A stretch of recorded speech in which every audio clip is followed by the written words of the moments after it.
ऐसी वीडियो रोज देखने के लिए आप मेरे वीडियो को लाइक करें, इस पे कमेंट करें और अपने दोस्तों के साथ शेयर करें।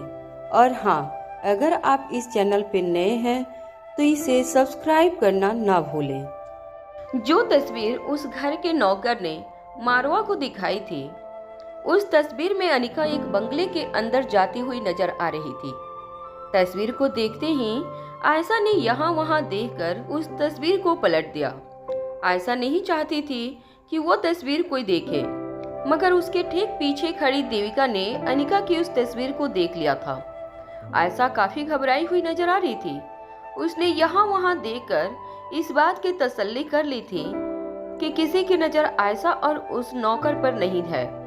देविका एक बड़ी सी दीवार के पीछे जाकर छुप गई और वहीं से आयशा और उस नौकर को देखने लगी। ऐसा लग रहा था जैसे उस नौकर को आयशा ने अनिका के जासूसी पर लगा रखा था।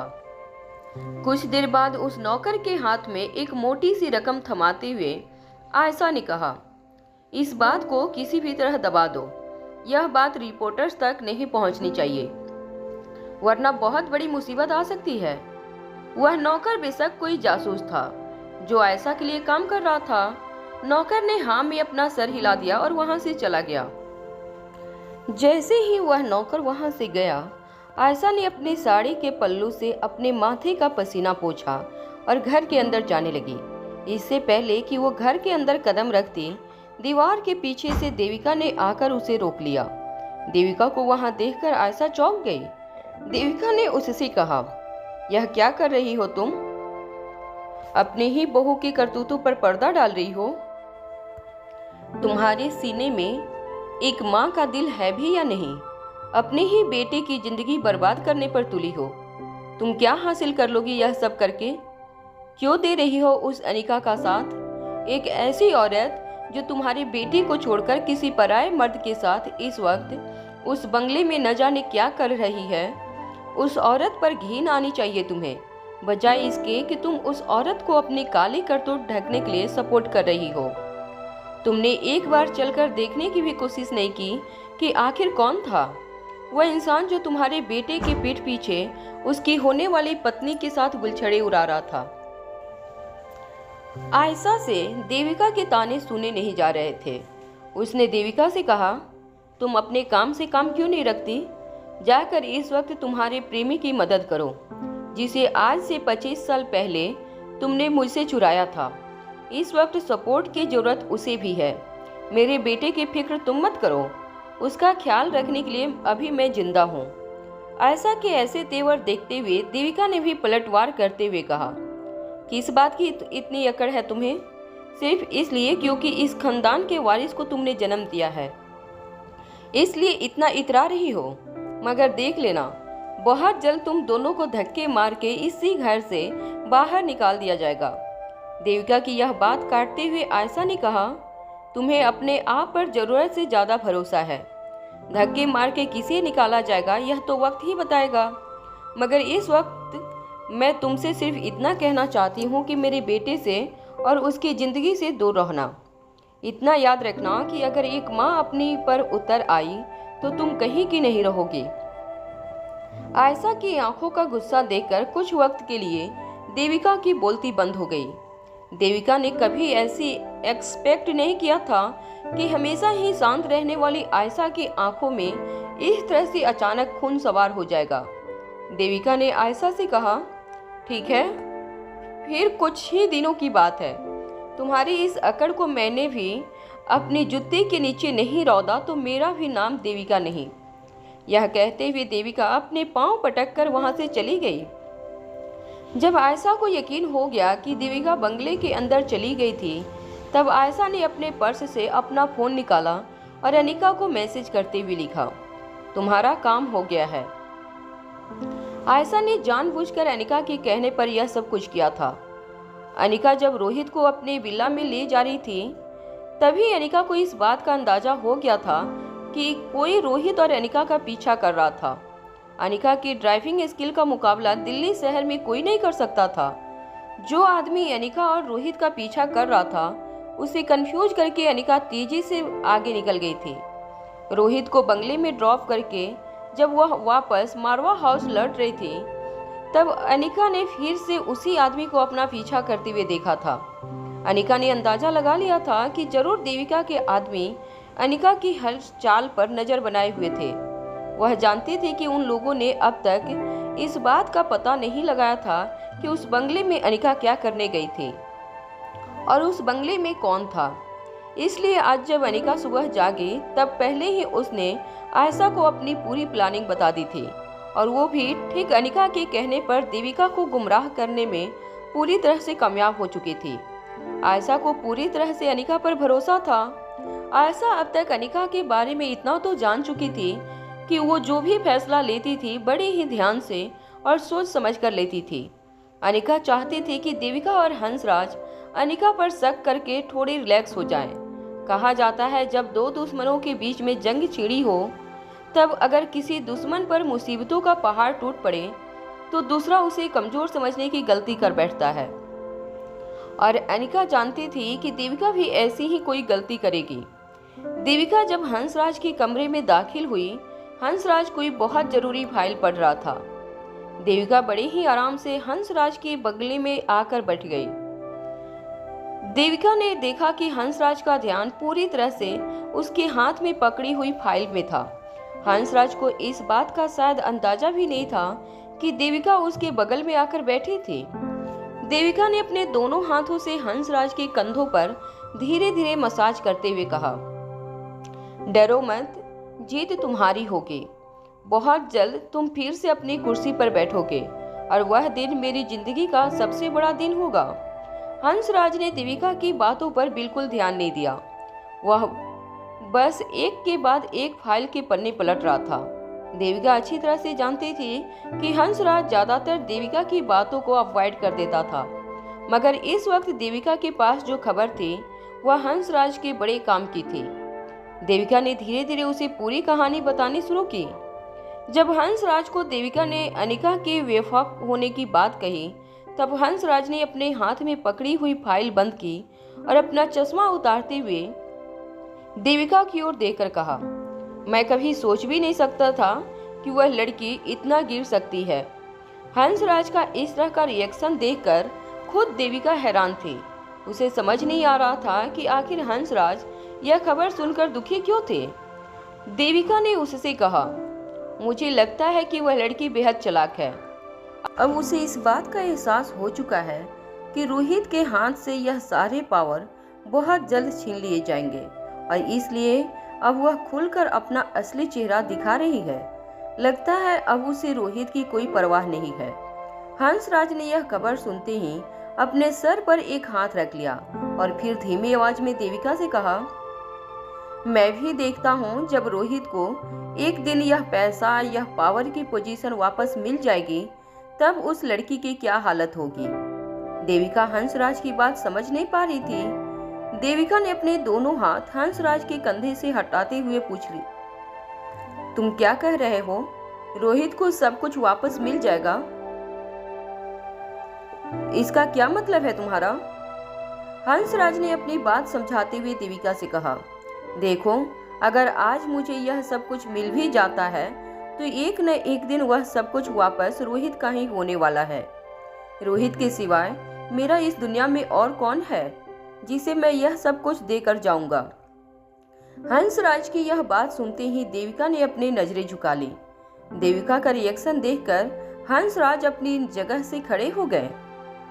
अपने दोनों हाथ अपने जेब में डालते हुए हंसराज ने देविका से कहा, इसमें सारी गलती तुम्हारी है। इस तरह अब सर झुकाने से क्या फायदा? इतने सालों में तुम मुझे एक वारिस नहीं दे पाई, तो अब मैं भी क्या कर सकता हूँ? मरने के बाद यह पावर, यह पोजीशन, यह पैसा किसी न किसी को तो देकर जाना है। अब रोहित के अलावा मेरा है कौन जिसे यह सब सौंप कर मैं जाऊंगा। देविका जानती थी कि हंसराज की बात काफी प्रैक्टिकल थी। देविका ने अपने इमोशंस को संभालते हुए अपनी जगह से खड़े होते हुए कहा, हाँ, बिल्कुल ठीक कह रहे हैं आप। सारी गलती तो मेरी है। तुम भी समाज के उन्हीं मर्दों में से हो जो यह समझते हैं कि बच्चा न होने की जिम्मेदारी सिर्फ एक औरत की होती है, और फिर तुमने तो पहले ही एक बच्चे को जन्म दिया है, इसलिए तुम पर शक करने का कोई सवाल ही नहीं पैदा होता। इसलिए आज तक ना तो हम कभी डॉक्टर के पास गए और ना ही तुम्हारा चेकअप करवाने की कोई कोशिश की। अब हम इन सब बातों से काफ़ी दूर निकल चुके हैं, मगर इस वक्त तुम्हारी पत्नी होने के नाते तुम्हें सिर्फ इतना कहूँगी, जरा संभल कर रहना। जिस बेटे के इमोशंस में तुम बहे जा रहे हो, उस बेटे से सावधान रहना। मुझे जरूर दाल में कुछ काला नजर आ रहा है। हंसराज देविका की इस बात पर चौंक कर देविका की ओर देखने लगा। देविका ने अपनी बात समझाते हुए हंसराज से कहा, जरा सोचो, उस दिन कितनी आसानी से अपने हिस्से के सारे शेयर रोहित ने तुम्हारे नाम कर दिए। क्या तुम्हें ऐसा नहीं लगता कि इसके पीछे रोहित की कोई गहरी प्लानिंग हो सकती है? हंसराज ने इस बात पर मुस्कुराते हुए कहा, कोई प्लानिंग नहीं है।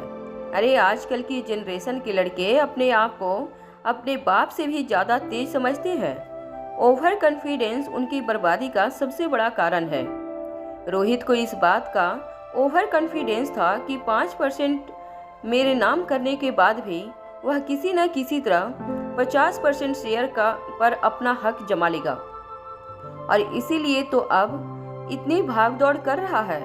न जाने दुनिया में कहां कहां जाकर हाथ फैला रहा है और किसी तरह कंपनी के शेयर हासिल करने की कोशिश कर रहा है। मगर तुम चिंता मत करो, 2 दिन बाद जो बोर्ड ऑफ डायरेक्टर्स की मीटिंग है, उसमें जीत हमारी ही होगी। हंसराज की बात सुनते ही देविका के चेहरे पर एक बड़ी सी मुस्कान आ गई।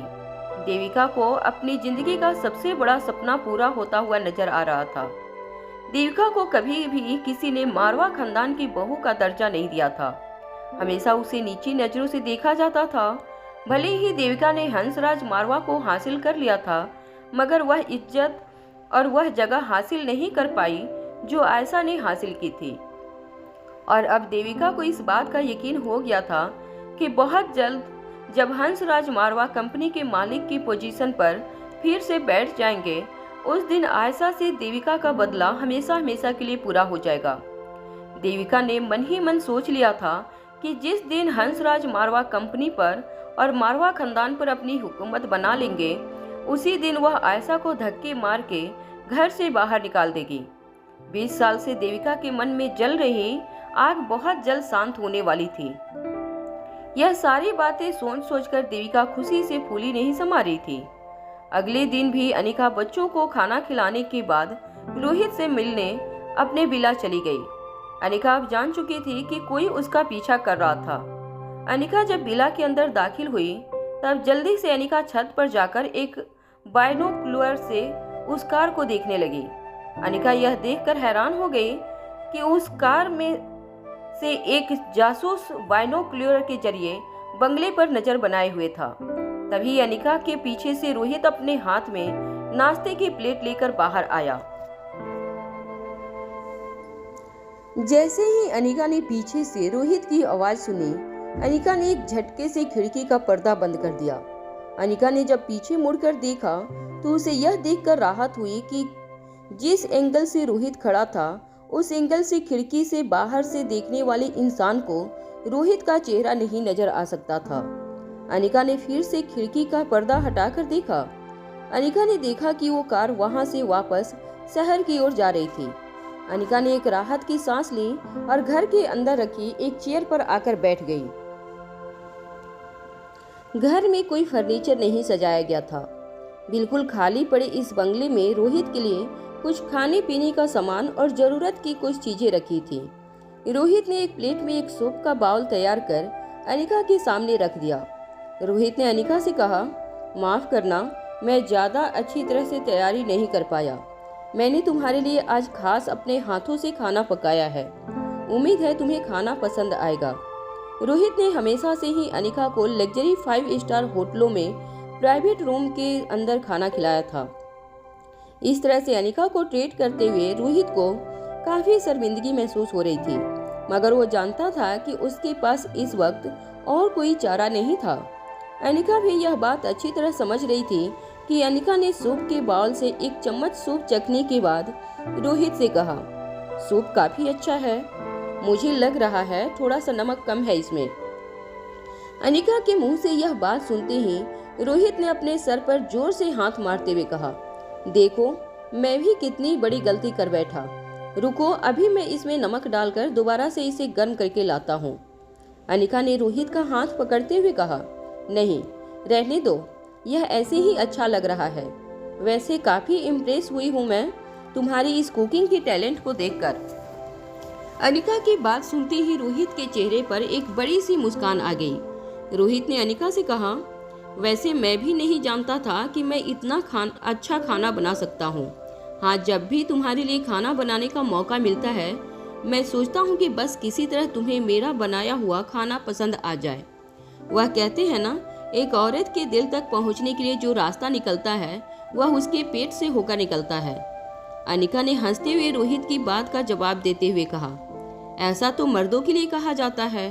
अक्सर पत्नियां अपने हस्बैंड के बारे में ऐसा कहती हैं। रोहित ने पूरे बंगले की ओर इशारा करते हुए कहा, अब यहाँ पर यह डिसाइड करने वाला और तो कोई है नहीं कि इस घर में हस्बैंड कौन है और वाइफ कौन। चलो कुछ देर के लिए हम अदला बदली कर लेते हैं, तुम मेरे हस्बैंड, मैं तुम्हारी वाइफ। यह जरूरी तो नहीं कि खाना पकाने का काम सिर्फ लड़कियों को दिया जाना चाहिए।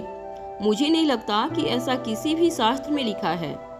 रोहित की यह बात सुनकर अनिका ने काफी इम्प्रेस होते हुए कहा, यह सब तुम शादी से पहले तो कर रहे हो, क्या शादी के बाद भी तुम्हारा नजरिया यही रहेगा? रोहित ने पलटकर जवाब देते हुए कहा, देखो अभी तुमने कहा इसलिए मुझे याद आया कि अब तक हमारी शादी नहीं हुई। मैं तो मन से तुम्हें अपनी पत्नी मान बैठा हूँ। खाना खाने के बाद अनिका कुछ देर तक रोहित के साथ बातें करती रही। अनिका ने रोहित को घर में से जो कुछ भी हो रहा था उसके बारे में कुछ नहीं बताया। वह जानती थी कि इस वक्त रोहित को ज्यादा परेशान करना ठीक नहीं होगा। अनिका ने जाने से पहले रोहित से पूछा, इस वक्त क्या तुम्हारे बॉडीगार्ड बंगले के आसपास निगरानी कर रहे हैं?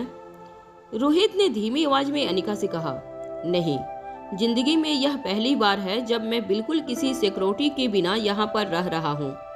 मैं नहीं चाहता कि किसी को इस बात की भनक भी लगे कि मैं अभी यहीं दिल्ली में मौजूद हूँ। रोहित की बात सुनकर अनिका के चेहरे पर टेंशन साफ नजर आने लगा। रोहित ने अनिका के कंधे पर हाथ रखते हुए कहा, अभी से इतनी फिक्र करोगे तो आगे चलकर क्या होगा? ऐसे कई मोड़ आएंगे जिंदगी में, मगर मुझे यकीन है कि अगर तुम मेरा साथ दोगी तो यह सफर काफी मजेदार बन जाएगा। अनिका ने रोहित का हाथ अपने कंधे से हटाते हुए कहा, बिना इंटरनेट, बिना इंटरटेनमेंट के तुम तो शायर बन गए हो। जब से इस बंगले में आए हो तुम्हारे बोलने का तरीका ही बदल गया है। रोहित ने फिर से अपने दोनों हाथ अनिका के गले में डालते हुए कहा, अगर तुम्हें यह रोहित पसंद है तो मैं हमेशा के लिए सब कुछ छोड़कर यही रहने के लिए तैयार हूँ। अनिका ने मुस्कुराते हुए रोहित की आंखों में आंखें डालकर कहा, और कई ऐसे लोग जिन्हें द बिजनेस टाइकून रोहित मारवा की जरूरत है, और अपना फर्ज निभाने के लिए तुम्हारा जल्द से जल्द यहाँ से निकलना बहुत जरूरी है। रोहित ने भी काफी सीरियस होते हुए अनिका से कहा, जानता हूँ, अब बस 2 दिनों की बात है, उसके बाद हमारी जिंदगी में काफी बदलाव आने वाला है। बंगले से निकलने के बाद अनिका सीधे मारवा हाउस जा पहुंची। पार्किंग लॉट में गाड़ी पार्क करने के बाद जैसे ही अनिका कार से बाहर निकली, अनिका को महसूस हुआ कि दिल्ली में धूप बहुत तेज हो गई थी। गर्मियां अपनी चरम सीमा पर थी। कुछ देर में ही सूरज की गर्मी इंसान की चमड़ी को चीरकर पार होती हुई महसूस होती रही थी। अनिका जल्दी से बंगले के अंदर चली गई। अनिका जैसे ही अपने कमरे में पहुंची, अनिका ने देखा कि रिया और आर्यन दोनों अलेक्जेंडर को हवा दे रहे थे। अलेक्जेंडर का चेहरा पूरी तरह से लाल हो गया था। अलेक्जेंडर को सांस लेने में भी काफी तकलीफ हो रही थी। अनिका घबरा कर अलेक्जेंडर के पास पहुंची। अनिका को लगा कि अलेक्जेंडर को भी 15 पावर ड्रग के साइड इफेक्ट होना शुरू हो गए थे। अनिका घबराहट में अलेक्जेंडर के सर पर हाथ रखकर पूछने लगी, क्या हो रहा है तुम्हें बेटा? बताओ मुझे, क्या हो रहा है तुम्हें? यह कहने के बाद अनिका ने तुरंत अपना फोन निकाला और हॉस्पिटल फोन करने के लिए नंबर डायल कर दिया। तभी नन्ही सी रिया ने अनिका का फोन छीनते हुए कहा, मम्मा फिक्र मत करो, दरअसल अलेक्जेंडर को बहुत गर्मी महसूस हो रही है। वह यूरोप में रहता था ना इतने सालों तक, अब अचानक ही यहाँ की गर्मी उसे बर्दाश्त नहीं हो रही है। जैसे ही अनिका ने रिया की यह बात सुनी, अनिका ने राहत की सांस ली। अनिका की सांसें तेज हो गई थी। आर्यन जानता था कि अनिका को अलेक्जेंडर के लिए काफी फिक्र होने लगी थी। आर्यन ने अनिका को पानी का ग्लास ऑफर करते हुए कहा, मम्मा फिक्र मत करो, हम बारी बारी हवा दे रहे हैं, वह कुछ ही देर में ठीक हो जाएगा। अलेक्जेंडर ने भी अपना एक हाथ हवा में लहराते हुए अनिका से कहा, आप फिक्र मत कीजिए, मैं ठीक हूँ। तभी अचानक अनिका को महसूस हुआ कि एयर कंडीशन काम नहीं कर रहा था। अनिका को इतने गुस्से में कभी किसी ने नहीं देखा था। अनिका अपनी जगह से खड़ी होकर नौकरों को जोर जोर से आवाज लगाने लगी। 2 नौकर दौड़कर अनिका के कमरे के बाहर आकर खड़े हो गए। अनिका ने नौकरों को देखते हुए कहा, एयर कंडीशन काम क्यों नहीं कर रहा है? नौकर अनिका को इतने गुस्से से देखकर अपनी जगह पर खड़े खड़े कांपने लगे। वह दोनों हैरान होकर एक दूसरे को देखने लगे। अनिका की आवाज सुनकर आयशा भी निकलकर बाहर आई। एयर कंडीशन के बारे में अनिका को बात करते हुए सुनकर आयशा ने कहा, हाँ, वैसे मेरे कमरे का भी एसी काम नहीं कर रहा है। मुझे लगता है सेंट्रल एयर कंडीशन होने की वजह से एसी प्लांट में कुछ गड़बड़ी हुई है और इसी वजह से पूरे घर में एयर कंडीशनिंग ठीक से काम नहीं कर रही है। आयशा की बात सुनते ही अनिका हैरान होकर अपने कमरे से बाहर निकली। आयशा ने जब कॉरिडोर से नीचे देखा तो वह हैरान रह गई। अनिका ने आयशा की ओर देखकर कहा, यह कैसे हो सकता है? अभी अभी मैं घर पर आई हूँ, नीचे हॉल में सीढ़ियों पर हर जगह एयर कंडीशनिंग काम कर रहा है, फिर यह कैसे हो सकता है कि सिर्फ हमारे कमरे में एसी काम ना करता हो? कॉरिडोर में होने वाले शोर शराबे को सुनकर घर का पुराना नौकर रामलाल वहां आ पहुंचा। रामलाल ने अनिका से कहा, मैडम आप शांत हो जाइए, हमने टेक्निकल एक्सपर्ट को बुलाया है, वह आकर प्रॉब्लम सॉल्व कर देगा, तब तक आपको मैनेज करना होगा। अनिका ने इससे पहले कभी घर के किसी नौकर को इस तरह बात करते हुए नहीं सुना था। अनिका ने उस नौकर से कहा, बच्चे कह रहे हैं काफी देर से एयर कंडीशन ठीक से नहीं चल रही है, तो फिर अब तक वह टेक्नीशियन आया क्यों नहीं? रामलाल ने इस बात का जवाब देते हुए कहा, अरे टेक्नीशियन है मैडम, गर्मियों के दिनों में शहर में कई लोगों के एसी सर्विस करने होते हैं उसे, जब उसका काम खत्म हो जाएगा तब जरूर आ जाएगा। अनिका रामलाल की बात सुनकर चौंक गई थी। अनिका ने गुस्से से अपनी आवाज ऊंची करते हुए रामलाल से कहा, क्या तुम जानते भी हो तुम क्या कह रहे हो? अगर एक टेक्नीशियन बिजी है तो दूसरे को बुलवा लीजिए। हम मारवा हाउस में रहते हैं एंड आई एम श्योर कि किसी भी टेक्नीशियन को 10 गुना कीमत ऑफर करके हम उसे अभी के अभी यहाँ बुला सकते हैं। रामलाल ने इस बात का जवाब देते हुए कहा, सॉरी मैडम, मगर इस घर का चीफ सर्वेंट होने के नाते मैं इस तरह की फिजूल खर्ची बिल्कुल बर्दाश्त नहीं कर सकता। मुझे जो फंड मिलते हैं उसी में से पूरे महीने का निकालना पड़ता है। कब किस वक्त कितनी रकम खर्च करनी है यह सारा जिम्मा मेरे ऊपर है, और जब तक बड़े साहब मुझे नहीं कहते मैं अपना फैसला बदल नहीं सकता। अनिका जानती थी कि रोहित आने वाले कुछ दिनों तक किसी से कांटेक्ट नहीं कर सकता था, वरना अनिका ने तभी के तभी रोहित को कॉल लगाकर अपने नौकर को फटकार लगाने को कहा होता। मगर अनिका जानती थी कि वह मजबूर थी, उस सिचुएशन से उसे बिना रोहित की मदद लिए ही निपटना होगा। अनिका नहीं देख सकती थी कि अलेक्जेंडर को किसी भी तरह की तकलीफ हो। अनिका अलेक्जेंडर की कंडीशन अच्छी तरह से जानती थी। यूरोप में पले बड़े होने के कारण वो इस तरह की गर्मी बर्दाश्त नहीं कर सकता था, स्पेशली जब अलेक्जेंडर के शरीर में किसी भी वक्त पावर ड्रग के साइड इफेक्ट अपना असर दिखा सकते हैं। आयशा ने रामलाल की ओर देखकर कहा, एक मिनट, जहाँ तक मुझे पता है इस घर के चीफ सर्वेंट तो मालती है, जो कई सालों से घर के सारे कामकाज हैंडल कर रही है। अचानक तुम्हें किसने चीफ बनाया? आयशा की बात सुनकर रामलाल के चेहरे पर मुस्कुराहट आ गई। रामलाल ने अपने दोनों हाथ पीछे करते हुए आयशा और अनिका की ओर देखकर कहा, मालती जी छुट्टी कर दी गई हैं। वो क्या है ना, उसके कामकाज करने के तरीके में काफी गड़बड़ी पकड़ी गई है और इसीलिए घर के बड़े मालिक की पत्नी की हैसियत से मिसेज देविका मारवा ने अब मुझे यह जिम्मेदारी सौंपी है। देविका का नाम सुनते ही आयशा और अनिका दोनों समझ गए कि यह सारी एक साजिश के तहत हो रहा था। देविका को धीरे धीरे यह एहसास होने लगा था कि 2 दिन बाद होने वाली बोर्ड मीटिंग में हंसराज की जीत होने वाली थी और इसीलिए वह अभी से आयशा और अनिका को परेशान करने की कोई कसर नहीं छोड़ रही थी। देविका के दिल में कई अरमान थे। आयशा को धक्के मारकर घर से बाहर निकालने से पहले वह उसे यह दिखाना चाहती थी कि घर की बड़ी बहू होने के नाते इतने साल उसने लोगों की नजरों में जो इज्जत बनाई रखी थी, अब वह सारी इज्जत लोग देविका मारवा को देने वाले थे। आयशा और अनिका दोनों यह समझ नहीं पा रहे थे कि बड़ों की जंग में इस तरह से बच्चों को क्यों परेशान किया जा रहा था।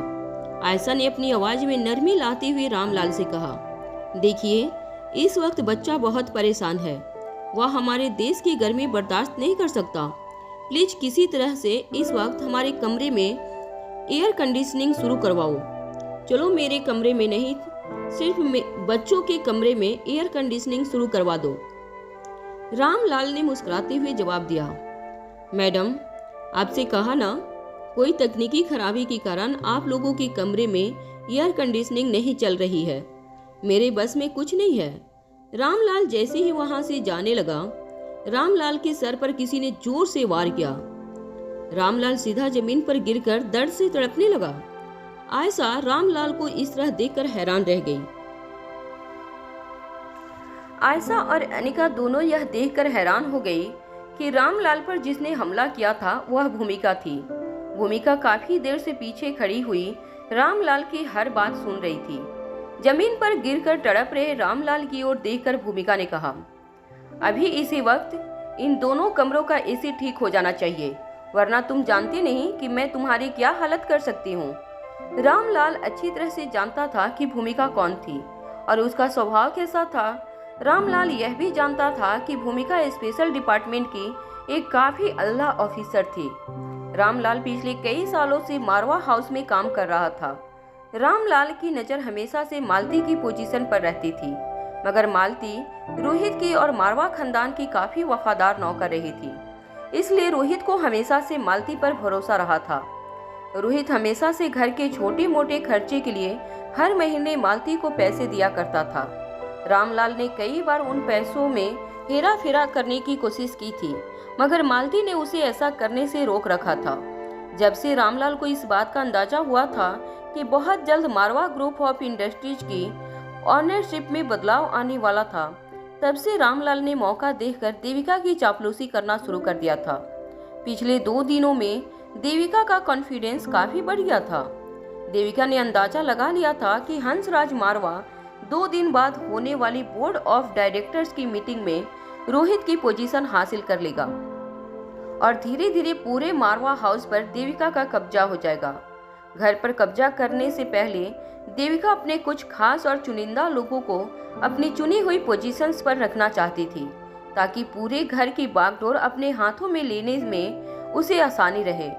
रामलाल ने देविका की इसी बात का फायदा उठाया और देविका से कहा था कि घर की बागडोर अगर एक बार देविका के हाथ में आ जाए, उसके बाद देविका इस घर की रानी बन जाएगी। और घर के छोटे मोटे कामकाज कैसे करने हैं, किस तरह से करने हैं, यह बात तो रामलाल पहले से जानता ही था।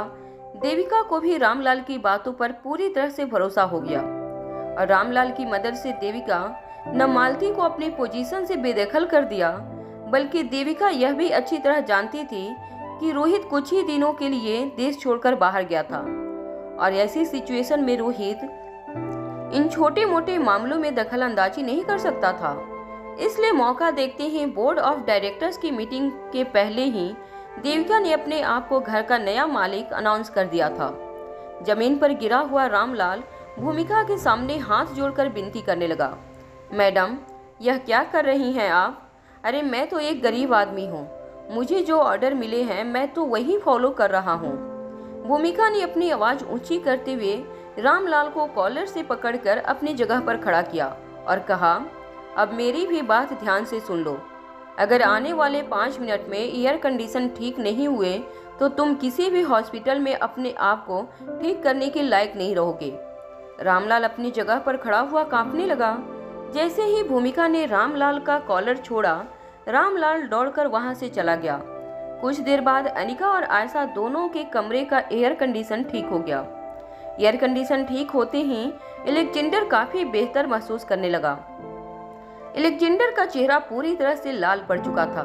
अनिका ने उसे पानी पिलाकर कुछ देर के लिए सोने को कह दिया। दोनों बच्चे अलेक्जेंडर पर नजर बनाए हुए थे। तभी भूमिका अनिका का हाथ पकड़कर उसे बगल में आयशा के कमरे में ले गई। आयशा और अनिका दोनों भूमिका को इस तरह देखकर काफी हैरान थे। भूमिका ने आयशा के कमरे का दरवाजा बंद करते हुए अनिका से पूछा, सब कुछ ठीक तो है ना? आखिर तुम यह सब क्यों कर रही हो? अनिका भूमिका की बात अच्छी तरह से समझ नहीं पा रही थी। ऐसा लग रहा था जैसे आयशा के सामने भूमिका को अनिका से बात करने में हिचक महसूस हो रही थी। भूमिका ने अनिका का हाथ पकड़ा और उसे बालकनी में ले गई। हालांकि आयशा भी कमरे के अंदर खड़ी सब कुछ सुन सकती थी। भूमिका ने अपनी आवाज दबाते हुए अनिका से कहा, मैंने सुना है कि तुम्हारी जिंदगी में और कोई आ गया है। तुम किसी और को डेट करने लगी हो, क्या यह बात सच है? इससे पहले कि अनिका इस बात का कोई जवाब दे पाती, भूमिका ने अपनी बात आगे बढ़ाते हुए कहा, देखो, अगर मेरा भाई सारी दौलत बोर्ड ऑफ डायरेक्टर की मीटिंग में हार भी जाता है, तभी तुम परेशान मत होना। मैं हूं ना अपने भाई को सपोर्ट करने के लिए। मेरे पास जितने भी सेविंग्स हैं सब कुछ उसे दे दूंगी। आज मेरे माँ बाप ने जब मुझसे कहा कि तुम अब किसी और के साथ चक्कर चला रही हो, तब मुझे कुछ पल के लिए यकीन नहीं हुआ। जब मैंने छानबीन की तब मुझे पता चला यह सारी बातें सच है। देखो, अगर वह लड़का रोहित से भी ज्यादा हैंडसम है तो फिर मैं तुम्हें रोकूंगी नहीं, मगर अगर सिर्फ तुम रोहित को पैसों के लिए छोड़ रही हो तो मैं तुम्हें यकीन दिलाती हूँ कि तुम्हें इस घर में कभी पैसों की कमी महसूस नहीं होगी। मैं अपने भाई को फिर से अपने पैरों पर खड़ा करने के लिए अपनी जान लगा दूंगी। अनिका भूमिका की बातें सुनकर काफी हैरान हो गई थी। अनिका को यह बुरा लग रहा था कि भूमिका अनिका को इतनी अच्छी तरीके से जानती थी, फिर भी उसके बारे में इस तरह की बातें कैसे सोच सकती थी। मगर अनिका मजबूर थी। इस वक्त वो भूमिका को सच्चाई नहीं बता सकती थी कि वह चोरी चुपके जिससे मिलने जाया करती थी वह उसका बॉयफ्रेंड नहीं बल्कि उसका होने वाला पति रोहित मारवा था। भूमिका ने कुछ देर जब अनिका को खामोश खड़ा देखा तो अनिका के कंधे पर हाथ रखकर कहा, अच्छा, तुम्हारे पास तुम्हारे उस बॉयफ्रेंड की कोई तस्वीर है? मैं देखना चाहती हूँ कि आखिर कौन है वह लड़का जिसे मेरे भाई के होते हुए भी तुम्हारा दिल चुरा लिया। अनिका समझ नहीं पा रही थी कि भूमिका इतनी बड़ी स्पेशल डिपार्टमेंट की ऑफिसर होने के बावजूद इस तरह की बातें कैसे कर सकती थी। भूमिका ने अपनी बात बदलते हुए अनिका से कहा, यह सब कुछ हंसराज अंकल की वजह से हो रहा है। मेरी तो समझ में नहीं आ रहा है कि बाप होने के बावजूद एक बेटी के साथ कोई इस तरह का सलूक कैसे कर सकता है। इंसान जो भी कमाता है वह सब कुछ एक न एक दिन उसकी औलाद के नाम हो जाता है। यह तो दुनिया का नियम है। यह पहला बाप जो अपनी औलाद के नाम पर जो कुछ भी है वह अपने नाम कर लेना चाहता है और फिर उनके मरने के बाद यह सब कुछ फिर से रोहित के नाम होने वाला है। फिर यह सब करने की क्या जरूरत पड़ी? रोहित के अलावा उनकी और कोई औलाद नहीं। मेरी समझ में नहीं आ रहा है कि उस देविका आंटी ने हंसराज अंकल को अपनी ही बेटी के खिलाफ कैसे खड़ा कर दिया। अनिका, देखो, मैंने तुम्हें मन से अपनी भाभी मान लिया है। अगर तुम्हारी शादी मेरे भाई के साथ होती है तो मुझसे ज्यादा खुश इस घर में और कोई नहीं होगा। आगे तुम्हारी मर्जी। मैं भी एक लड़की हूँ, समझ सकती हूँ अगर तुम्हें रोहित से ज्यादा हैंडसम लड़का कोई मिल गया है तो तुम्हारे साथ मेरी बेस्ट विशेज है। मगर हाँ, इतना याद रखना, अगर ऐसा हुआ तो दोबारा मैं तुमसे कभी बात नहीं करूँगी। यह कहते हुए भूमिका वहाँ से चली गई। भूमिका के जाते ही अनिका के चेहरे पर मुस्कुराहट आ गई। बच्चों को खाना खिलाने के बाद अनिका ने देखा कि अलेक्जेंडर काफी बेहतर महसूस कर रहा था। अनिका ने अगले एक दिन तक अलेक्जेंडर की तबीयत पर नजर बनाए रखी। इसके बाद अनिका को यह एहसास हो चुका था कि अलेक्जेंडर पूरी तरह से ठीक था। फाइनली वो दिन आ गया जब बोर्ड ऑफ डायरेक्टर्स की मीटिंग होने वाली थी। नौकर रामलाल अपने सर्वेंट क्वार्टर से बाहर निकलकर सीधा सेंट्रल एसी यूनिट के अंदर चला गया। वहां जाकर उसने अनिका और आयशा के रूम में चल रहे एयर कंडीशन में फिर से गड़बड़ी कर दी। जब वहां के केयर टेकर ने रामलीला से पूछा कि वह ऐसा क्यों कर रहा था, तो रामलाल ने अपने दोनों हाथ कमर पर रखते हुए अपने साथी नौकर से कहा, तुम फिक्र मत करो, कुछ नहीं कर सकते वह लोग। अब परसों उन लोगों ने मेरी जो बेइज्जती की थी उसका बदला लेने का आज टाइम आ गया है। आज कंपनी के बड़े बड़े लोग मीटिंग करने वाले हैं और उस मीटिंग में फैसला हो जाएगा कि अब से कंपनी और घर पर सिर्फ और सिर्फ हंसराज मारवा का अधिकार रहेगा। हमारा मालिक बदलने वाला है और मालिक बदल जाएगा तो साथ साथ इस घर पर जो लोग जबरदस्ती हुकूमत कर रहे हैं उनकी तानाशाही भी हमेशा हमेशा के लिए खत्म हो जाएगी। अब हमें इन लोगों से डरने की कोई ज़रूरत नहीं है। हमारी नई मालकिन बहुत जल्द देविका मारवा बनने वाली हैं। एसी बंद होने की वजह से अनिका की नींद डिस्टर्ब हो गई थी। अनिका ने जैसे ही अपनी आंखें खोली, अनिका को इस बात का रियलाइजेशन हुआ कि कुछ ही देर में कंपनी की बोर्ड ऑफ डायरेक्टर्स की मीटिंग शुरू होने वाली थी। अनिका ने पहले से सारा इंतजाम कर रखा था। अनिका बोर्ड मीटिंग को लाइव अपनी आंखों से देखना चाहती थी। अनिका ने रोहित से कहकर बोर्ड ऑफ डायरेक्टर्स की मीटिंग जिस हॉल में होने वाली थी वहां के सीसीटीवी कैमरा का टेलीकास्ट अपने मोबाइल में करवा लिया था। अनिका हॉल में होने वाली सारी बातें भी आसानी से सुन सकती थी। जैसे ही अनिका ने अपने मोबाइल में उस हॉल की फुटेज को देखना शुरू किया, अनिका जमा हुई भीड़ को देखकर हैरान हो गई। कंपनी के अंदर एक बहुत ही बड़ा हॉल था जहां अक्सर इम्पोर्टेंट मीटिंग की जाती थी, मगर 500 की कैपेसिटी वाले इस हॉल में लगभग 700 से 800 लोग इस वक्त मौजूद थे। हालांकि मीटिंग में सिर्फ बोर्ड ऑफ डायरेक्टर्स को बुलाया गया था, मगर कंपनी के बहुत पुराने एम्प्लॉयर्स भी इस मीटिंग में काफी दिलचस्पी दिखा रहे थे। किसी न किसी बोर्ड ऑफ डायरेक्टर्स की मदद से कई सीनियर ऑफिसर भी इस मीटिंग में शामिल होने के लिए हॉल में पहुंच चुके थे। हॉल के बीचों बीच एक कॉन्फ्रेंस रूम था जिसमें सिर्फ बोर्ड ऑफ डायरेक्टर्स दाखिल हो सकते थे। अनिका ने उस कमरे की सीसीटीवी फुटेज ऑन कर दी। कंपनी के बोर्ड ऑफ डायरेक्टर्स एक बड़े से टेबल पर धीरे धीरे अपनी जगह पर बैठने जा रहे थे। माहौल काफी टेंस लग रहा था। सभी के चेहरे पर काफी परेशानी नजर आ रही थी। हंसराज ने अपनी जगह लेते हुए अपने हाथों में पकड़ी हुई कुछ फाइल्स मेज पर रखी। तभी हंसराज के ठीक बगल में बैठे पंकज ने उसके कंधे पर हाथ रखकर कहा, हंसराज, मुझे बहुत खुशी हो रही है कि आज तुम अपनी पुरानी पोजीशन वापस हासिल करने जा रहे हो। जो जगह तुम्हारी थी वह आज वापस तुम्हें मिलकर रहेगी। तुम्हें मैं बता नहीं सकता कि रोहित ने हम पर क्या क्या जुल्म किए हैं। हमने अपना खून पसीना लगाकर मारवा ग्रुप ऑफ इंडस्ट्रीज को ऊंचाई तक पहुंचाने के लिए दिन रात एक कर दिए, मगर छोटी छोटी बातों को लेकर रोहित हमसे नाराज हो जाता था। हमें तो बिल्कुल एक कोइन की तरह ट्रीट किया जाता था। यहाँ तक कि मुझसे मेरे सारे पावर भी छीन लिए गए हैं। तुम आ गए हो तो सब कुछ ठीक हो जाएगा। कंपनी पहले की तरह फिर से प्रोग्रेस करने लगेगी।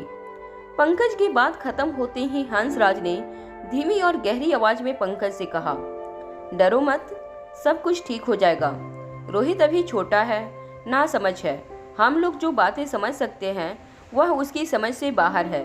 मगर तुम फिक्र मत करो, जैसे ही सारे पावर मेरे हाथ में आ जाएंगे मैं रोहित की अकल भी ठिकाने लगा दूंगा।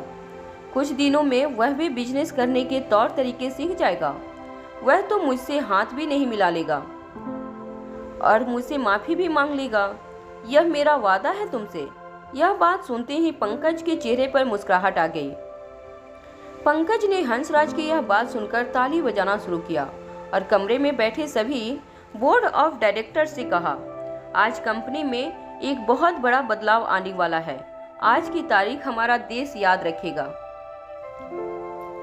पंकज की बात खत्म होते ही अचानक ही एक बोर्ड ऑफ डायरेक्टर अपनी जगह से खड़े होकर पंकज से कहने लगा, यह तुम क्या कह रहे हो? इस तरह की बातें करना तुम्हें शोभा नहीं देता। और हंसराज, तुम पिछले 20 साल से हमारे साथ जुड़े नहीं हो, इसलिए तुम्हें शायद पता नहीं है कि पिछले 5 सालों में रोहित ने मारवा ग्रुप ऑफ इंडस्ट्रीज को कहां से कहां पहुंचा दिया है। हाँ, मैं मानता हूँ कि रोहित हमारी जनरेशन का नहीं है। हमारे काम करने के तरीके और उसके काम करने के तौर तरीके में काफ़ी फर्क है। मगर कंपनी को भी बदलते वक्त के साथ बदलना जरूरी है। नए ख्यालातों के साथ काम करेंगे तो हमेशा फायदे में रहेंगे। और रोहित के साथ काम करके हमेशा से कंपनी फायदे में ही रही है। अरे पंकज, तुम यह बात कैसे भूल सकते हो? एक बिजनेसमैन का असली धर्म होता है कि वह अपनी कंपनी को ज़्यादा से ज़्यादा मुनाफा करके दे। और रोहित ने जब से कमान संभाली है तब से रोहित ने हमारी कंपनी को बेहतरीन प्रॉफिट दिए हैं।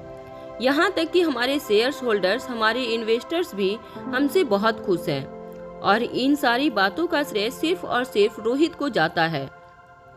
सिर्फ इसलिए क्योंकि तुम्हारे कामकाज करने के तरीके से रोहित खुश नहीं था, इसलिए तुम इस तरह से उसकी बुराई नहीं कर सकते। जिस बोर्ड ऑफ डायरेक्टर ने यह बात कही थी वह भूमिका के पापा सुधीर मारवा थे। वैसे तो वह रोहित के दूर के चाचा थे, मगर हमेशा से सुधीर के संबंध रोहित के साथ काफी अच्छे रहे थे। सुधीर की बात सुनते ही पंकज ने मुस्कुराते हुए कहा, देखो, यहाँ सब लोग अच्छी तरह से जानते हैं तुम्हें क्यों इतनी मिर्ची लग रही है। यहाँ सभी लोगों को यह पता है कि तुम रोहित को शहद लगाने में सबसे ज्यादा आगे हो। मगर यह बिजनेस है, यहाँ पर अपने बॉस को मस्का लगाने से अच्छा होता है कि तुम बिजनेस के तौर तरीके सीख जाते। तुम जैसे कई लोग हैं जो बिना टैलेंट के, बिना किसी काम के बॉस की नज़रों में अपनी इमेज अच्छी बनाकर तरक्की हासिल कर लेते हैं। मगर मेरे शरीर के अंदर बिजनेस परिवार का खून दौड़ रहा है।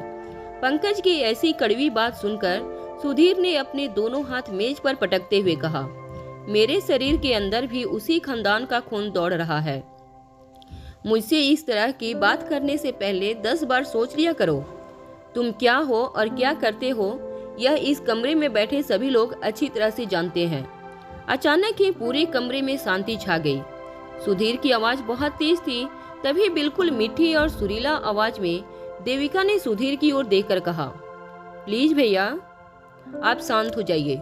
इस मीटिंग को बुलाने के पीछे हमारा मकसद एक दूसरे के साथ लड़ना नहीं है, बल्कि एक दूसरे के साथ किस तरह आगे बढ़ना है वह तय करना है। हंसराज ने हमेशा ही मारवा खानदान की भलाई के बारे में सोचा है। अमेरिका में रहकर खुद का इतना बड़ा बिजनेस कर लिया। फिर हमने सोचा कि क्यों ना हमारे बिजनेस को दुनिया के बाकी देशों में भी फैलाया जाए। तब हमें सबसे पहले हमारे देश का ख्याल आया, और हमारे देश में अगर बिजनेस करना है तो हमारे लिए मारवा खानदान के साथ फिर से हाथ मिलाने से बेहतर और क्या हो सकता है। आज हम सबको मौका मिला है फिर से एक होने का। ऐसे शुभ अवसर पर आपस में झगड़ा करने से कुछ हासिल नहीं होगा।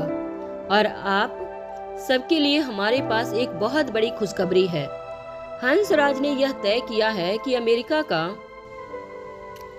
उसका जो बिजनेस है उसकी पूरी की पूरी valuation Marwa group of industries के साथ मर्ज कर दी जाएगी, और सारे बोर्ड ऑफ डायरेक्टर में से कुछ चुनिंदा बोर्ड ऑफ डायरेक्टर्स के हिस्से में उस कंपनी की हिस्सेदारी दी जाएगी।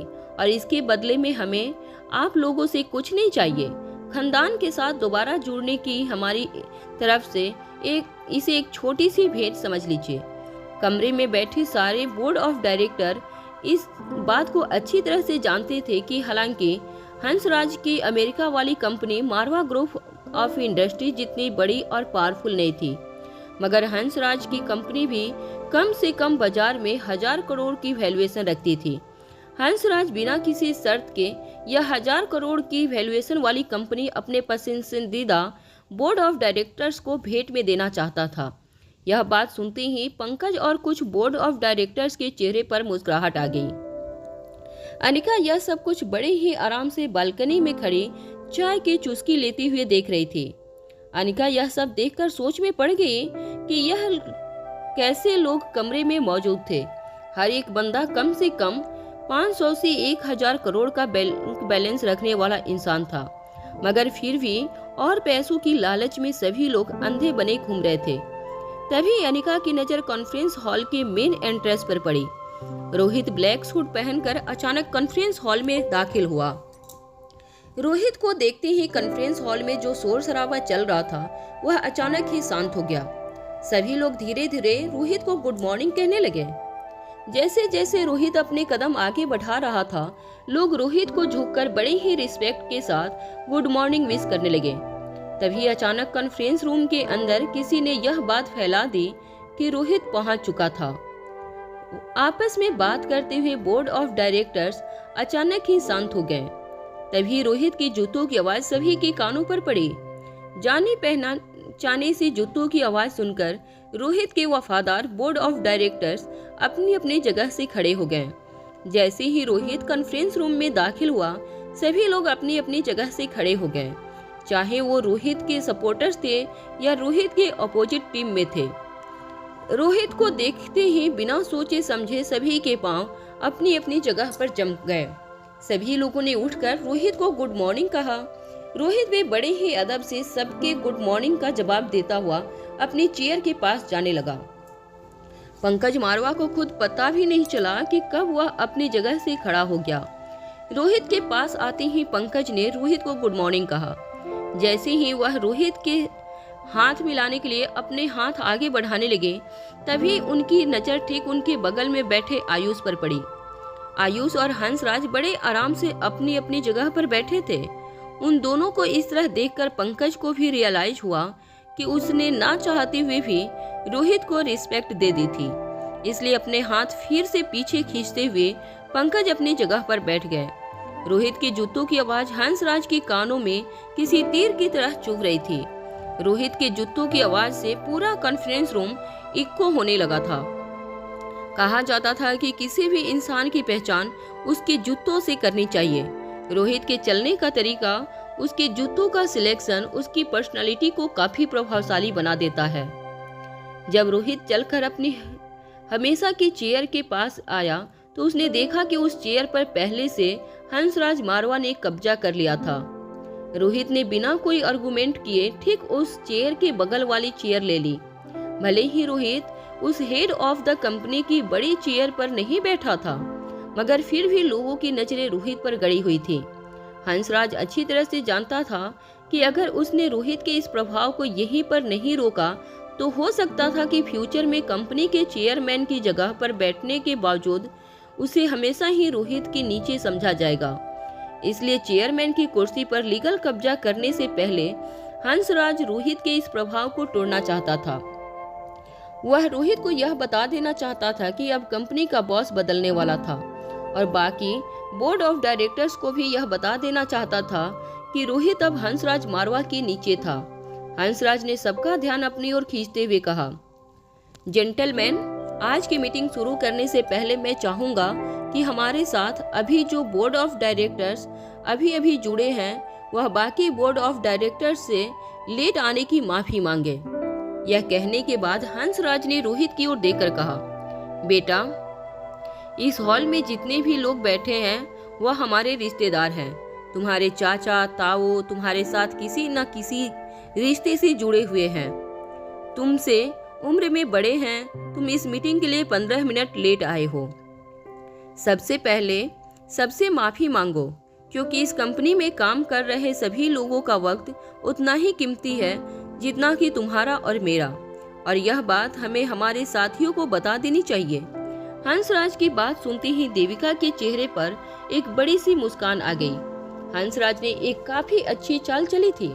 रोहित को सबके सामने माफी मंगवाकर वह रोहित की ऑथोरिटी सबकी नजरों में कम करना चाहता था, और वह अच्छी तरह से जानता था कि वह रोहित के साथ जबरदस्ती नहीं कर सकता था। इसलिए संबंधों का वास्ता देकर हंसराज ने रोहित को एक बहुत बड़े धर्म संकट में डाल दिया था। अनिका, जो यह सब कुछ अपने मोबाइल फोन से देख रही थी, वह भी अब काफी क्यूरियस होकर अपनी मोबाइल स्क्रीन देखने लगी। अनिका जानना चाहती थी कि आखिर रोहित सिचुएशन से बचने के लिए क्या करेगा। अनिका जानती थी कि रोहित देश के और दुनिया के सबसे शातिर बिजनेसमैन में से एक था, मगर रोहित का इस बार जिससे वास्ता पड़ा था वह सचमुच रोहित का बाप था।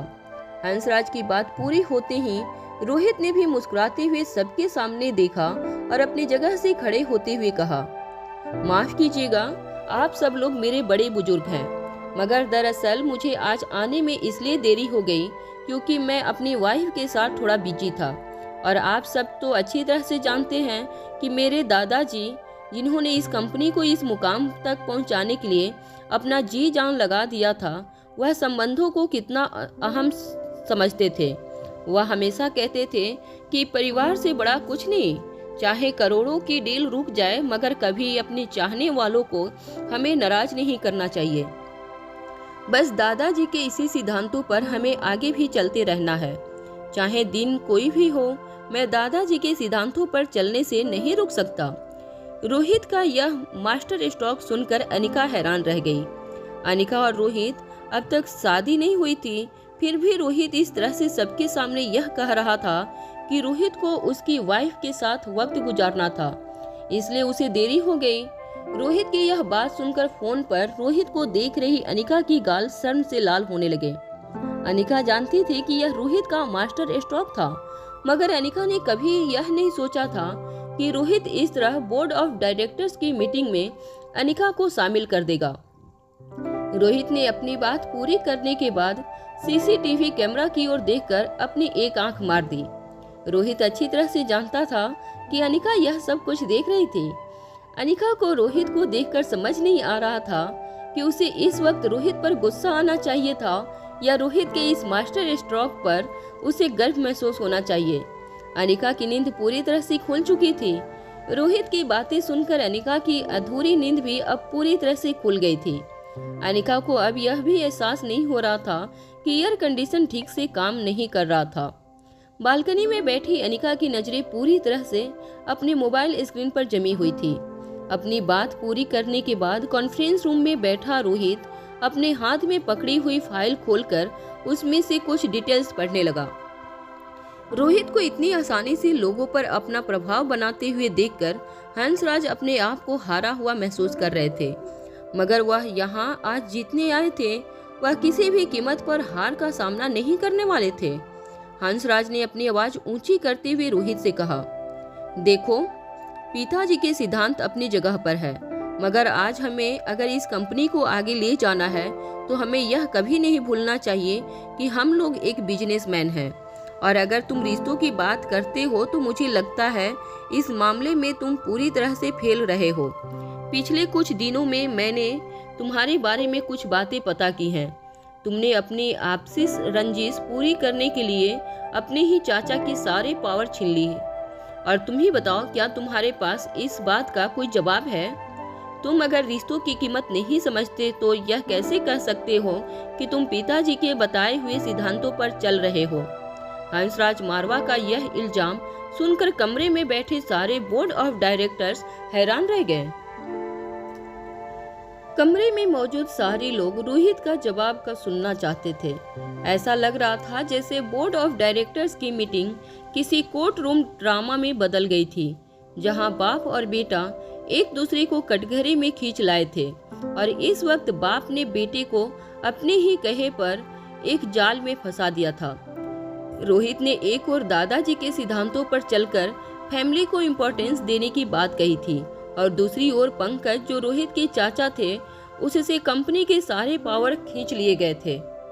लोग बेसब्री से इंतजार कर रहे थे कि इस बात का रोहित के पास क्या जवाब होगा। तभी अचानक रोहित के पीछे खड़ा चिराग अपने हाथों में पकड़ी हुई फाइल के पन्ने पलटते हुए बोर्ड्स को एड्रेस करने को कहने लगा। इस फाइल में वह तमाम डील है जिन्हें पंकज चाचा ने पिछले कुछ सालों में किया है और जिसकी वजह से कंपनी को बहुत बड़ा नुकसान उठाना पड़ा। हमारे इन्वेस्टर्स का भरोसा हमसे कुछ उठने लगा था, इसलिए ऐसा करना बहुत जरूरी था। और मैं आज भी यही बात दोहराऊंगा कि मैं दादाजी के सिद्धांतों पर चल रहा हूँ। भले ही हम सब बिजनेसमैन हैं, मगर हमारे इन्वेस्टर और शेयर होल्डर्स के साथ भी हमारा कुछ रिश्ता जुड़ा है, और उस रिश्ते को निभाने के लिए हमसे जो कुछ भी बन पड़ता है हम जरूर करते हैं। चाचा ने जो कुछ भी किया था उससे कंपनी को बहुत बड़ा नुकसान उठाना पड़ा था, और इसलिए यह करना बहुत ज़रूरी था। इस फाइल में वह तमाम सबूत हैं जिसमें पंकज चाचा ने किए हुए कुछ फ्रॉड्स के सबूत हैं जो आप सबको चौंका देंगे। हाँ, आप मुझसे यह भी पूछ सकते हैं कि मैंने इससे पहले यह सारी बातें आपको क्यों नहीं बताई, तो इसका भी जवाब है मेरे पास। पंकज चाचा मेरे अपने चाचा हैं। मैं नहीं चाहता था कि लोगों के मन में पंकज चाचा के खिलाफ किसी भी तरह का जहर भर जाए, और इसलिए मैंने आज तक की ये बात छुपा कर रखी और पंकज चाचा के सारे पावर छीन लिए, जिससे वह हमारे बिजनेस को आगे कोई नुकसान नहीं पहुंचा सके। रोहित ने जो फाइल टेबल पर रखी थी उसमें पंकज के खिलाफ सारे सबूत मौजूद थे, इसलिए हंसराज के पास रोहित से आर्गुमेंट करने के लिए कोई दलील बाकी नहीं रही थी। पंकज को जिस तरह से रोहित ने सबके सामने बेनकाब किया था, वह देखकर पंकज और आयुष दोनों अपना सर झुकाकर बड़ी बड़ी आंखों से एक दूसरे को देखने लगे। हंसराज भी अच्छी तरह जान चुका था कि उसका पहला दांव नाकामयाब हो गया था।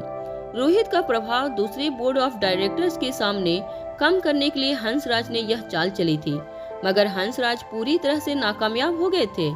इसलिए बात बदलते हुए हंसराज ने बोर्ड ऑफ डायरेक्टर्स की ओर देखते हुए कहा, एनीवे, बड़ी बड़ी कंपनी में यह सब छोटे मोटे मामले चलते रहते हैं। दरअसल पंकज और रोहित के काम करने का तौर तरीका अलग अलग होने की वजह से यह सब कुछ हो रहा था, मगर आप लोगों की फिक्र नहीं करनी चाहिए। आगे चलकर यह सब कुछ ठीक कर दिया जाएगा और हम सब एक ही साथ इस कंपनी को आगे बढ़ाने के लिए मेहनत करेंगे। तो मुद्दा इस वक्त यह है कि बोर्ड ऑफ डायरेक्टर्स का अगला चेयरमैन कौन होगा। मैं चुनाव के लिए अपना नाम आगे रखता हूँ। मेरे पास ऐसा करने की वजह भी है। सबसे जरूरी बात, मैंने देखा है कि पिछले कुछ सालों से मारवा ग्रुप ऑफ इंडस्ट्रीज हमारे देश के बाहर काफी कम एक्टिव है, और हम सब अच्छी तरह से जानते हैं कि अगर ग्लोबल लीडर बनना है तो हमें फॉरेन कंट्रीज के साथ भी मेल जोल बढ़ाकर बिजनेस करना होगा। मुझे अफसोस के साथ कहना पड़ रहा है कि हमारे मौजूदा चेयरमैन ने कभी इस बात की ओर ध्यान भी नहीं दिया है, और इसीलिए ग्लोबल मार्केट के मारवा ग्रुप ऑफ इंडस्ट्रीज अपनी वह पहचान नहीं बना पाई है जो हमारे देश में मारवा इंडस्ट्रीज की है। मैंने कई सालों तक अमेरिका में रहकर वहां बिजनेस किया है। इंटरनेशनल क्लाइंट के साथ मेरे संबंध काफ़ी अच्छे हैं, और उन क्लाइंट्स को मैं सीधे मारवा ग्रुप ऑफ इंडस्ट्रीज के साथ बिजनेस करने के लिए कन्विंस कर सकता हूँ। इस तरह से फॉरेन मार्केट में भी हमारा होल्ड बढ़ जाएगा। अगर मैं चेयरमैन की कुर्सी संभाल लेता हूँ तो न सिर्फ मारवा ग्रुप ऑफ इंडस्ट्रीज के इंटरनल मैटर्स को सॉल्व कर पाऊंगा, बल्कि मारवा ग्रुप ऑफ इंडस्ट्रीज को इंटरनेशनल लेवल पर लेकर जाऊंगा। यह मेरा वादा है आप लोगों से। हंसराज की स्पीच खत्म होते ही आयुष, पंकज और देविका ने तालियां बजाना शुरू किया। उन तीनों को देखते हुए हंसराज के बाकी सपोर्टर्स भी जोर जोर से तालियां बजाने लगे। ऐसा लग रहा था जैसे किसी नेता के भाषण में उसकी रैली में मौजूद उसके सपोर्टर्स तालियां बजाकर लोगों को कन्विंस करना चाहते थे कि हंसराज से बेहतर नेता इस वक्त उसके लिए और कोई हो ही नहीं सकता था। तालियों का दौर खत्म होने के बाद रोहित अपनी जगह से खड़ा हुआ और धीमी मगर प्रभावशाली आवाज में बोर्ड ऑफ डायरेक्टर से कहने लगा, मैं दाद देता हूँ मिस्टर हंसराज मारवा की नजरों की। उन्हें अभी आए कुछ ही दिन हुए हैं, मगर उन्होंने कंपनी की पॉलिसीज के बारे में काफी जानकारी पता कर ली है। मगर मुझे अफसोस के साथ कहना पड़ेगा कि जानकारी इकट्ठा करना ही एक चेयरमैन पद के उम्मीदवार के लिए काफी नहीं होता। उसके पीछे का मोटिव उसके लिए बेहद जरूरी होता है। मैं मानता हूं कि पिछले कुछ सालों में हमने फॉरेन इन्वेस्टमेंट काफी कम कर दिए हैं। इसके पीछे एक बड़ी वजह है। आप सभी लोग जानते हो कि इस वक्त इंटरनेशनल मार्केट बहुत बुरे दौर से गुजर रहा है। हमारे देश में जितनी भी बड़ी बड़ी कंपनी है जिन्होंने फॉरेन इन्वेस्टमेंट की थी, उन्हें बहुत नुकसान उठाना पड़ा है। इस वक्त इंटरनेशनल मार्केट काफी खराब दौर से गुजर रहा है। आप लोग जानते हो इंटरनेशनल बॉर्डर्स पर वार जैसी सिचुएशन है। कई देश एक दूसरे के सामने खड़े होकर एक दूसरे के दुश्मन बने पड़े हैं। ऐसे हालत में इंटरनेशनल बिजनेस करना हमारी कंपनी के लिए खतरे से खाली नहीं होता। हालत सुधरने के बाद जरूर हमें इंटरनेशनल क्लाइंट्स के साथ डीलिंग बढ़ाने की पहल करनी होगी, मगर मुझे नहीं लगता कि जब तक माहौल ठीक नहीं हो जाता हमें ऐसा कोई भी कदम उठाना चाहिए। रोहित के आर्गुमेंट सुनकर फिर से हंसराज की बोलती बंद हो गई। उसे समझ नहीं आ रहा था कि वह रोहित को किस तरह लोगों के सामने नीचा दिखाए। रोहित के पास उसकी हर चाल का मुंहतोड़ जवाब था। इसलिए फिर से अपनी बात बदलते हुए हंसराज ने बोर्ड ऑफ डायरेक्टर से कहा, चलो ठीक है, अब हम अपने असली मुद्दे पर आते हैं। कंपनी की फाइल्स मैंने अच्छी तरह से चेक की है। कंपनी में आगे क्या क्या सुधार करने की जरूरत है वह सब मैंने नोट डाउन कर लिया है। अब मुझे लगता है कि जल्द से जल्द हमें चेयरमैनशिप की पोजीशन के लिए वोट्स की काउंटिंग कर लेनी चाहिए, ताकि जल्द से जल्द नया चेयरमैन अपने तरीके से कंपनी को आगे बढ़ा सके। यह कहने के बाद सभी लोगों के चेहरे पर सीरियस एक्सप्रेशन आ गए। अब वह घड़ी आ गई थी जब लोगों को अपने लीडर को चुनना था। लीगल हंसराज और रोहित में जो 15% शेयर होल्डर्स का सपोर्टर्स हासिल करेगा वही कंपनी का अगला चेयरमैन हो सकता था। हंसराज काफी कॉन्फिडेंस थे कि आर्यन के शेयर होल्डिंग के अलावा रोहित के पास इस वक्त और कोई सपोर्ट हासिल नहीं था। हालांकि हंसराज मारवा ने भी अभी तक मेजोरिटी हासिल नहीं की थी, मगर उसे यकीन था कि फैमिली मेंबर्स में से कई लोग अब उसकी ओर हो गए थे और वोटिंग के दरमियान वो लोग उसी का साथ देंगे। बोर्ड्स ऑफ डायरेक्टर में से 2 लोगों को शेयर होल्डिंग्स वोट्स की काउंटिंग करने के लिए नियुक्त किया गया। धीरे धीरे लोगों ने अपने अपने सपोर्ट्स का वोट देना शुरू किया। वोटिंग शुरू होते ही सबके दिल की धड़कन तेज हो गई। कुछ देर बाद सभी लोगों ने अपना वोट दे दिया। देखते ही देखते हंसराज का शेयर सपोर्ट्स 40% तक पहुंच गया, मगर रोहित के पास अपने गिने चुने कुछ सपोर्टर्स को छोड़कर सिर्फ भूमिका के पापा का सपोर्ट था। मगर सब कुछ मिलाकर भी रोहित के पास सिर्फ 47% वोट शेयर मौजूद थे। सभी लोग अब यह सोच सोचकर हैरान हो रहे थे कि आखिर बाकी के 5% शेयर होल्डर्स के सपोर्ट के बारे में कैसे जाना जा सकता था। सभी लोग यह सोच सोचकर हैरान थे कि बाकी बचे % शेयर किसके पास थे। हंसराज अच्छी तरह से जानते थे कि अक्षय वर्मा ने जो 5% मारवा ग्रुप ऑफ कंपनी के शेयर किंग के पास खरीदे थे, वो 5% शेयर हंसराज को सपोर्ट करने में इस्तेमाल किए गए थे। फिर बाकी के 5% शेयर कहाँ थे और किसके पास थे, यही सोच सोचकर सब लोग हैरान हो रहे थे। मगर इस वक्त यह जानना जरूरी था कि उन 5% शेयर होल्डर्स में वोट किसके पक्ष में थे। अगला चेयरमैन तभी डिसाइड किया जा सकता था जब इस बात का खुलासा होगा। तभी चिराग ने अपने हाथ में पकड़ी हुई फाइल से एक डॉक्यूमेंट निकाला और बोर्ड ऑफ डायरेक्टर्स के सीनियर मेंबर्स के सामने रख दिया। कुछ देर तक वह सीनियर मेंबर अच्छी तरह से डॉक्यूमेंट्स पढ़ने लगे। आसपास बैठे लोग हैरान होकर एक दूसरे को देखने लगे थे। धीरे धीरे जो बोर्ड ऑफ डायरेक्टर्स चिराग के दिया हुआ डॉक्यूमेंट्स पढ़ रहे थे, उनके चेहरे के एक्सप्रेशन बदलने लगे। कुछ देर तक अच्छी तरह से उन कागजात की जांच पड़ताल करने के बाद उसमें से एक सीनियर मेंबर्स ने अपनी जगह पर खड़े होते हुए कहा, मेरे सामने इस वक्त कंपनी के 5% शेयर के दावेदार के कुछ कागजात पड़े हैं। आप लोगों को यह जानकर हैरानी होगी कि कंपनी के 5% शेयर मिस्टर चिराग ने खरीद रखे हैं। यह सुनकर अचानक ही कमरे में मौजूद लोग हैरान होकर एक दूसरे के साथ धीमी आवाज में बातचीत करने लगे। किसी को यकीन नहीं हो रहा था कि रोहित का पर्सनल सेक्रेटरी इतना शातिर खिलाड़ी निकलेगा। कंपनी के 5% शेयर का मतलब था कि चिराग खुद हजारों करोड़ का मालिक था, मगर फिर भी चिराग रोहित का पर्सनल सेक्रेटरी बनकर दिन रात नौकरी क्यों कर रहा था? यह बात किसी की समझ में नहीं आ रही थी। अब लोगों को भी यह शक होने लगा था कि जरूर इसके पीछे रोहित की कोई चाल थी। रोहित ने जब यह सवाल सबकी आंखों में पढ़ा तो अपनी जगह से खड़े होते हुए रोहित ने चिराग के कंधे पर हाथ रखते हुए कहा, चिराग पिछले कई सालों से मारवा ग्रुप ऑफ इंडस्ट्रीज का वफादार एम्प्लॉय रहा है। उसका परफॉर्मेंस कंपनी में सबसे ज्यादा शानदार रहा है। आप लोग शायद यह भूल रहे हैं कि चिराग अमेरिका की बहुत ही रेपुटेटेड बिजनेस स्कूल से गोल्ड मेडलिस्ट है। हाँ, वह पिछले कई सालों से हमारे साथ नौकरी जरूर कर रहा है, मगर उसने अपने लिए भी कुछ फ्यूचर प्लान्स बना रखे थे। कई सालों पहले नौकरी ज्वाइन करने के बाद हर महीने अपनी तनख्वाह से चिराग ने कंपनी के शेयर एक्सक्वायर करना शुरू कर दिया था। इसके बाद कुछ इन्वेस्टर के साथ मिलकर चिराग ने 2 साल पहले मार्केट से काफी शेयर उठाए थे। चिराग ने जब डील की थी तब मार्केट में हमारे शेयर की कीमत आज के मुकाबले कई कम थी। मैं आज सबके सामने चिराग को कंग्रेचुलेशन कहना चाहता हूँ कि जिस इंसान ने हमारी कंपनी में एक बिजनेस स्ट्रेटजी मेकर की हैसियत से नौकरी ज्वाइन की थी, आज वही लड़का अपनी काबिलियत से हमारी ही कंपनी का पार्टनर बन चुका है। मुझे लगता है हम सबको तालियां बजाकर चिराग की इस कामयाबी को सेलिब्रेट करना चाहिए। रोहित की बात सुनकर सभी लोग हैरान जरूर थे, मगर तालियां बजाकर चिराग को कंग्रेचुलेट करने के अलावा उनके पास और कोई चॉइस नहीं था। चिराग की हिस्सेदारी की बात सुनते ही हंसराज के चेहरे के होश उड़ गए। वहां ठीक बगल में बैठे पंकज ने अपनी जगह से खड़े होते हुए सीनियर बोर्ड ऑफ डायरेक्टर से कहा, यह कैसे हो सकता है? क्या आप लोग जानते भी हैं कि कंपनी के 5% शेयर की बाजार में कितनी कीमत है? क्या आप लोगों को यकीन है कि यह दस्तावेज सही है?